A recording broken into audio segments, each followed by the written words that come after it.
मैंने इसी सेटअप में करना है।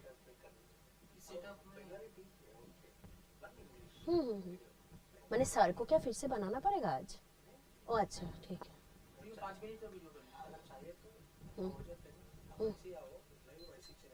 सर कुछ कर देंगे, ठीक है।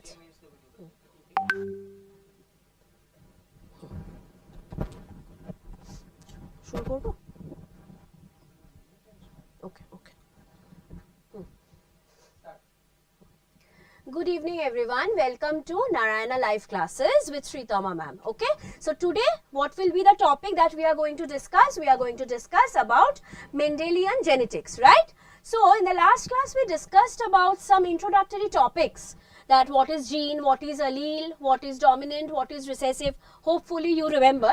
So today we will be seeing what are the different characters and traits that Mendel has selected for all these experiments, right? So here what we can see, as you can see, Mendel has selected 1, 2, 3, 4, 5, 6 and 7 characters. So in the last class we discussed what are characters and what are traits, right? So characters are the features which were very easily visible to Mendel in the pea plant. And what are the traits? Traits are the different forms of the character. So let's take a character. This is seed shape, right? So here we can see that seed shape is the first character where the traits are round and wrinkled. Okay, so let's select this color.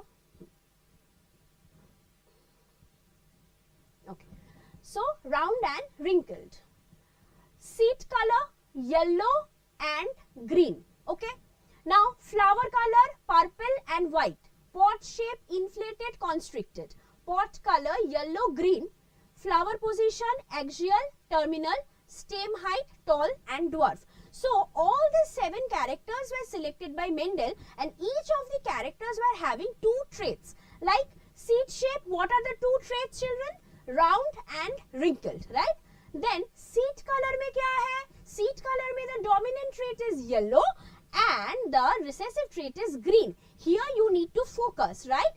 The seed color and the pot color, they are just opposite. Opposite in what sense? In case of seed color, the dominant is yellow, whereas in case of pot color, the dominant is green. Okay, that you must remember. That is very important for question purpose. Apart from that, flower position axial towards the tip and terminal, right?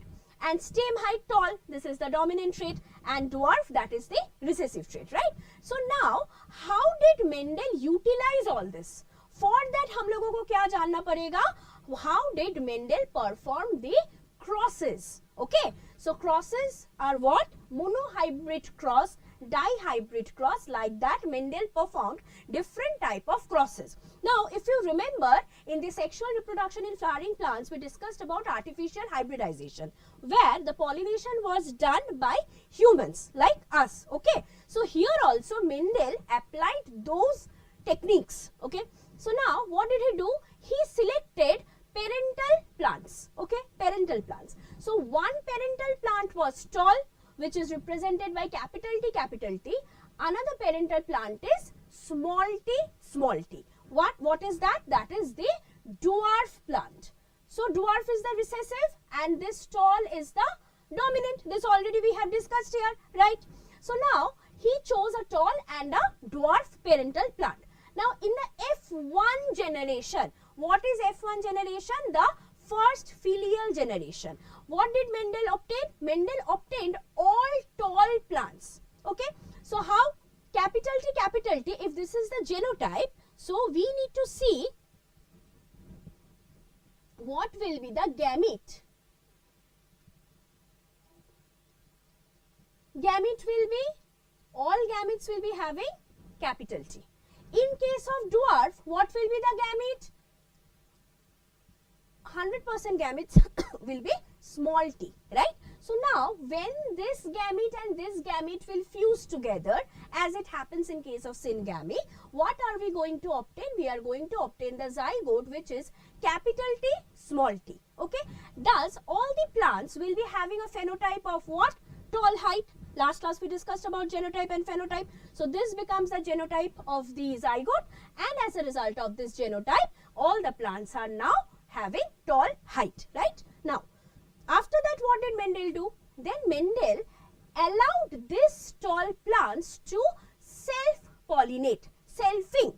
This was cross-pollination, as I already mentioned regarding the artificial hybridization. In this case, Mendel allowed the plants to perform self-pollination, because already in the last class, what did we discuss about this? Pea plants are bisexual. So they are having both androecium and gynoecium in the same flower. So they can perform self-pollination, that is selfing of F1 generation. So here, as you can see, capital T small t into capital T small t. So this capital T small t is for the male part, which is androecium, and this capital T small t is for the female part, which is the gynoecium. Now, when this cross was done, we will see the gametes that are produced, right? So here the male gametes will be capital T small t. Here the female gamete will also be capital T small t. Now this will fuse capital T, these two will fuse capital T small t, here capital T small t, and here small t small t. So from here, what we can calculate, which is very important with the numerical purpose, numerical questions, as you all know, it is very common in genetics chapter, right? So what we can see here, phenotypic ratio. Phenotype means what are the traits that are visible to us. So in this case, what are the phenotype that are visible to us? One is tall, another one is dwarf. So out of this 4, how many plants are tall? Out of this 4, 1, 2, 3. 3 plants are tall. And how many are dwarf? Small t, 1. So 3:1, right? So 75% of the F2 generation will be tall. 25% of the F2 generation will be dwarf. That is what I have already written here. Okay, 3:1 ratio. Genotypic ratio. Genotypic ratio में क्या है? Capital T, capital T, capital T, small t, capital T, small t, small t, small t. So these are the genotypes. So what different options of genotypes are available in the F2 generation? Capital T, capital T, capital T, small t, small t, small t. So how many capital T are there? 1. How many capital T, small t are there? 2. How many small t are there? 1. So what will be the genotypic ratio? It will be 1:2:1, right? So this was about the monohybrid cross performed by Mendel to obtain the phenotypic and the genotypic ratio in the F2 generation of the pea plant. Now why we are considering this to be monohybrid? Because Mendel was considering a single character at a time, and based on that he performed his crosses. So when we will see about the dihybrid cross, what we will find? We will see that Mendel considered 2 characters at a time, and then based on that he performed his crosses. Okay, so this was all about the monohybrid cross. So today we will be ending the class here. In the next class we will be continuing with the dihybrid crosses. Thank you everyone. Goodbye.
আমার দুটো ওই জন্য তোমাকে burger নিয়ে জানি একটা তোমার লেগে যাবে এখানে, কারণ এরা সব তো এনার্জি ড্রেন হয়ে যাবে। তারপর আরো কেক ফেক আছে, যদি খেতে চাও খেতে পারো। আমরা বাইরে গিয়ে একটু মানে খাবো, কফি খাবো, ঠিক আছে? জয় মা তারা, জয় মা কালী। চলো, ওকে।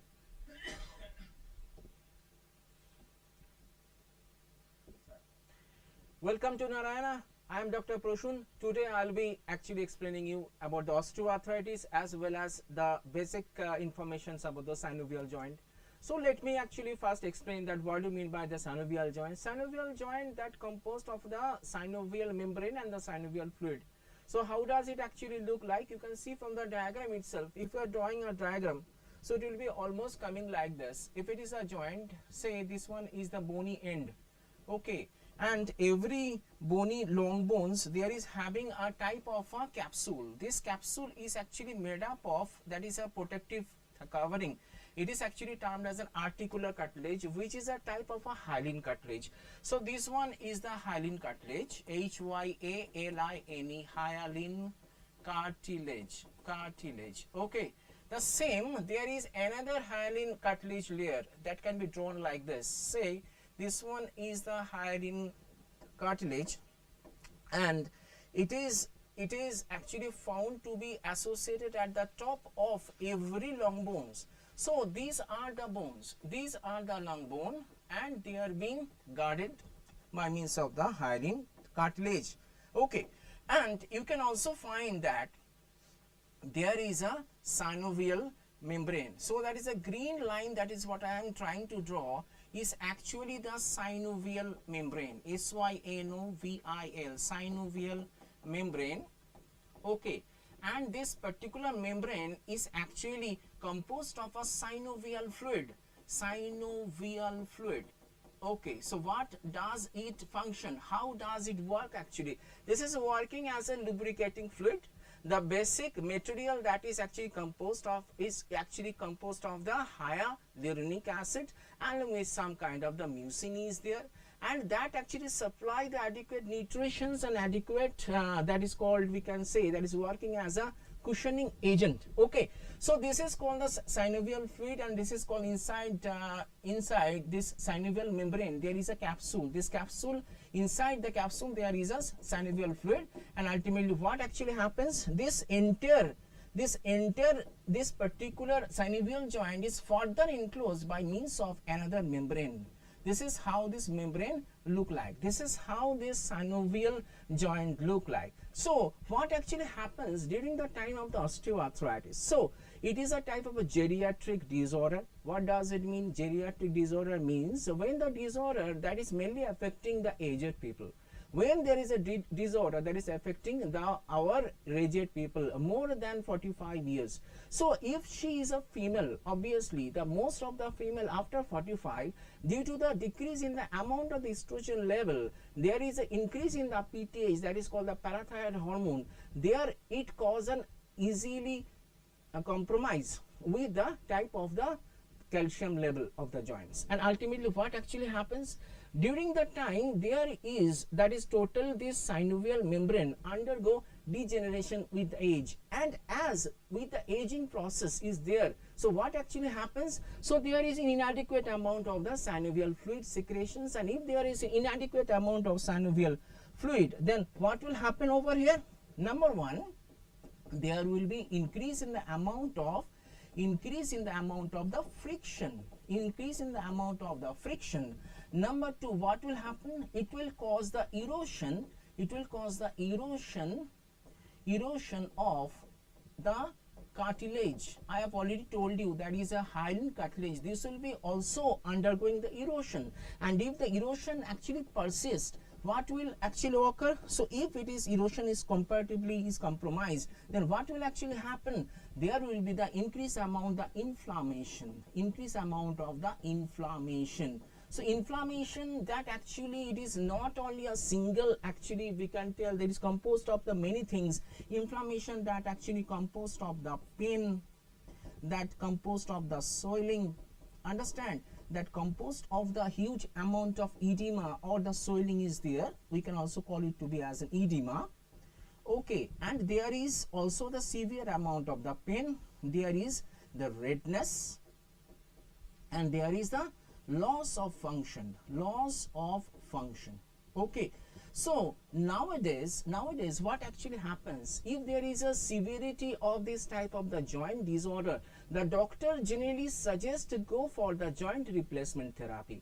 That means they are totally replacing this joint, and this joint can be totally shorted out by the implantations of a prosthetic joint, that is totally an artificial joint, and that is only. But one thing you have to make it very much clear. First of all, you have to reduce your weight, because if there is increase in the amount of the weight, that is affecting your joint directly. Not only that, number two, there should be the adequate amount of the calcium level. That means you have to take the adequate amount of the vitamin 3, that is D3, and you have to take the adequate amount of the calcium supplements as well. If you are not going to take this, that means your joint is going to affect. Number three means what? You have to also go for the PTH check. PTH, what does it mean? That is called the parathyroid hormone checkup. And if you are not undergoing this parathyroid hormone checkup, that means you have to also see the whether the other hormones are also involved or not, like the estrogen, parathyroid hormone. These are the two important precipitating factors.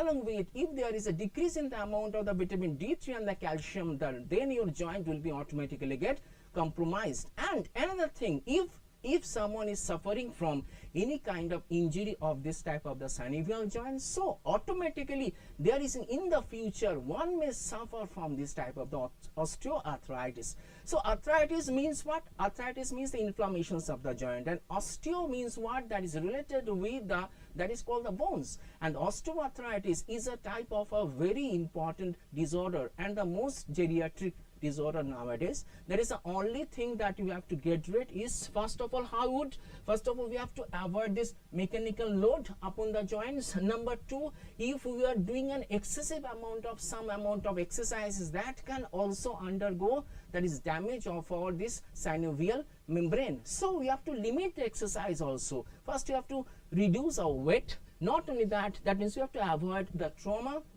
And ultimately what? That means if there is a weight, if there is increase in the amount of the weight, that means we have to reduce the weight to save our joint. So there is no other alternative. So this is called the synovial joints, and how this synovial that is called this particular membrane gets damaged, and how this osteoarthritis are caused. So there is a very important and interesting topic that is related with the NTA NEET UG, and hope of the best, and will be also coming back for the more and more updates about this topic. Thank you.